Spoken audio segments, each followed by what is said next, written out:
Live from downtown Detroit, home of WDIV and Click on Detroit, Local 4 News at 6 starts now. State lawmakers getting on the record, voting to show their disagreement with how Governor Whitmer's handled nursing homes during the pandemic. Hank. If you make your way to an unemployment office, this is what you're going to see. Signage telling you that the building is closed. But why is it closed? The Secretary of State branches are open across the state. We're working to get answers for you new tonight in my Help Me Hank report. All right, Hank, and there's been so much pain and loss from the flooding in Midland County. But today, the defenders show us one thing that went right in their recovery efforts. It has been nearly a month since the failure of 2 dams sent water rushing into Midland and the small village of Sanford. People returned to find their homes damaged and lots of items, as you might expect, missing. Local 4 defender Sean Lay has been covering the devastation in Midland County from the start, and he joins us now with this really incredible moment, something irreplaceable that was found. Sean. Devin, you're right, but first and foremost, Kathy Parsh had to find her home. It was washed away off of its foundation. She found it in a river, and then that container you see behind me, that has her mom's ashes. And on the last possible moment that she had to search for them, this happened. Oh my God. Surrounded by unthinkable destruction, a truly beautiful moment. Okay. That's a sign that everything's gonna be okay. Not a dry eye for Kathy Parsh and her friends as one of her friends reaches deep into mud and pulls out the ashes belonging to Kathy's mom. She thought she would never find them. If he never comes back, that just leaves kind of a hole in your heart. Kathy's Sanford home hit by a wall of water when mid-Michigan dams failed. Borrowed some kayaks we found underneath the house. We were able to pull out. We showed you how she and her friends found kayaks to paddle through the destruction. There's her house. To find Kathy's home in a river. She found her home, but after 7 visits back to the home, she couldn't find her mom's ashes. Oh my God. Kathy had just one last chance this week. It was just the perfect timing, I guess. Before the village was going to scoop up the debris in the river and haul it away. Finding her was just one of the best moments ever because now she's whole and she's with me again. And at this point in time in my life, this is what I needed. And what Kathy is talking about there, like so many other homeowners in that area we have spoken to, that there has been no relief for them at all aside from volunteer relief. So Kathy says finding her mom's ashes was a big, big lift. We're live tonight. Sean Lay, Local 4, back to you. And such a small, as we see the container was so small, finding it, it's just really extraordinary. All right, Sean. About 225 new cases of COVID-19 reported by the state today, along with 25 more lives lost to the virus. As Michigan's numbers continue their downward trend, other states are seeing spikes. Florida and Arizona both setting records for daily increases in new cases in their states. Meantime, Governor Whitmer today extended Michigan's state of emergency until July 16th. It was previously scheduled to expire tomorrow, June 19th. The Michigan legislature continues lining up against the governor's nursing home policy, which led to the commingling of COVID-positive patients with COVID-negative ones.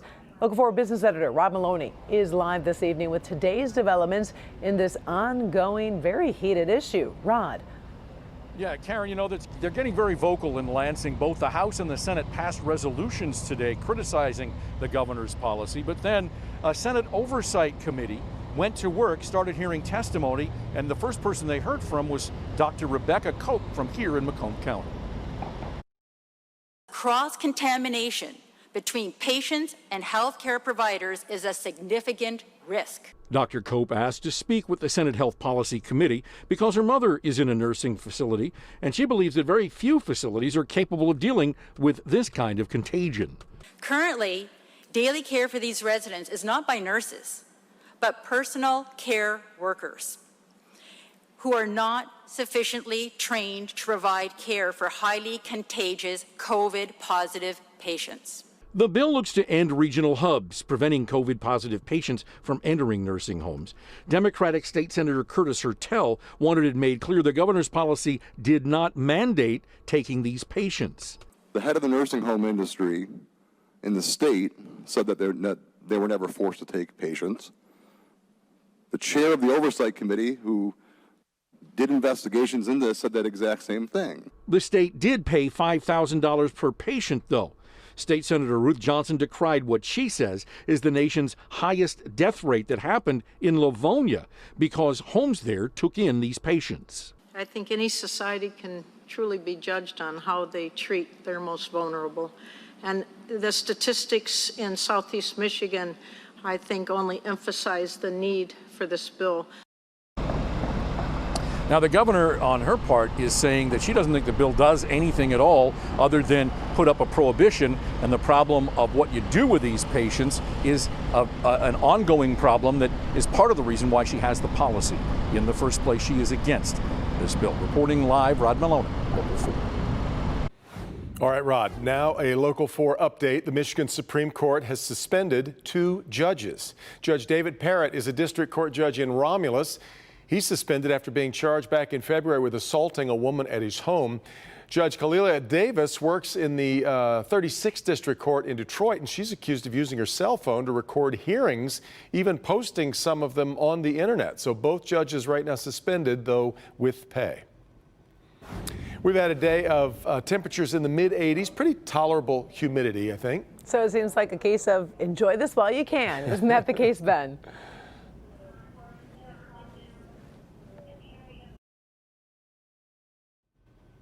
I'm not sure Ben can hear us. Ben, are you with us? We have lost our audio link with Ben. We will try and connect with him here in just a little bit about the heat wave coming our way.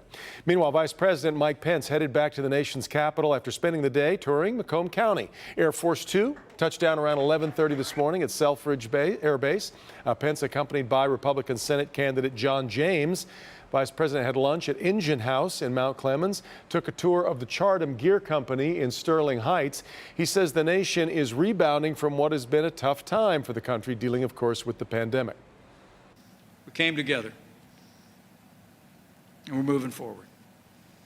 Because of the sacrifices that you made in those 45 days to slow the spread, because of the way the people of Michigan, the people of America put the health of family members and neighbors and people they didn't even know first. Vice President also toured Cassaday Structural Steel before heading back this afternoon to Washington. Most of the state has opened back up, including Secretary of State branch offices, but that's not true for the Unemployment Insurance Agency. Their doors remain closed for now, and people are asking why. Consumer investigator Hank Winchester has learned work is being done to open up soon and help those who are still struggling to get some answers. This is the unemployment office here in the State of Michigan building in the News Center area. You can see that the blinds are all closed. When you make your way inside the building and get to the main door, you'll see the signage is clear. This office is closed. So are all the other branches across the state, and many people want to know why. Closed, but why? It's what Robert Pollard wants to know after visiting the unemployment office in the News Center area. It's a disappointment because it's been 10 weeks and in about another day or so it'll be 11 weeks. It's just frustrating. So many of you need answers and information from UIA, but offices remain closed. With the website having some technical issues and the phone system jammed, it seems like opening offices makes sense. However, even though much of the state has reopened, these offices remain closed. It's just frustrating. I mean, you can't speak to anyone. I can't get through on the line. My internet connection is locked. I can't even get in there to even contact anyone. And they're closed. And they're closed. So what do I do? What options do I take? So what is causing the delay? A variety of things, but insiders tell me it may be a staffing issue, preparing for what may be large crowds, enforcing social distancing, and also having a security plan in place. Employment has become a hot button issue, and challenges have many angered. Safety has to be a part of the opening plan. I would imagine they would be open. It says open on Google, but they're not open, so. A spokesperson for UIA tells me today the UIA is working with the Office of the State Employer to develop a plan on the potential reopening of its field offices. We will ensure that we use staff resources efficiently and effectively to continue to best serve UIA customers. If you're still having trouble connecting with somebody from UIA, we've been told that Wednesday and Saturday, those are the best days either to call in or log on. That's when they have the lowest volume overall. We're here in News Center. Hank Winchester. Help me, Hank. All right, Hank. Statistics show us white faces fill the majority of children's books. A Livonia mother wants her children to see themselves when they go to the library. Grant Herms reports this mom is on a mission to make sure all children of color feel included and represented at the library. Carrie Budzinski is a lover of reading and the library, and after attending a Black Lives Matter protest, she decided to combine her two passions for reading and activism. Well, so this is A is for activists. We read this daily. It is one of our favorites. Our family is another favorite of mine. Carrie Budzinski loves her local library. In school, she worked there and often found herself reading, but growing up in Livonia, she was different. Growing up, people would ask me, what am I, more than what is my name? And from K through 4th grade, I was the only person of color in my grade. Now a mother of 2 children, she decided to start a book drive online to add to Livonia Library's collection of books featuring black and brown characters, something she wasn't exposed to when she was young. If I could have seen more people who looked like me, I would have felt a lot more comfortable in my skin. So far, the drive is only a fundraiser. Her goal was $500, but donors have given nearly twice that, pushing for more books to fill the shelves. Seeing yourself represented in a book collection when you go and just it being natural and not forced, I think is so important for kids who are like me and maybe sometimes can feel a little different. But representation in children's books is startlingly low. According to an annual study from the University of Wisconsin, only 11% of children's books in 2018 showcase black characters, something Budzinski is hoping to change. I think that's the message that we're trying to send. Black Lives Matter. We are here. It's not, look at us, see us, accept us for who we are. Carrie says the books won't be exclusive to Livonia's library. Once she gets them bought, they'll be available on the state's library network for anyone to check out. In Livonia, Grant Herms, Local 4. Love that idea, and I have a feeling after the story airs, she's going to have a lot more support. No doubt. Well, there are a lot of amateur fireworks shows going off in neighborhoods already this year. Starts earlier and earlier, it seems. Ahead, the dangers you need to know before attempting one or attending one. Plus, a horrific case of animal cruelty. The charges against this woman involving jumper cables and a dog.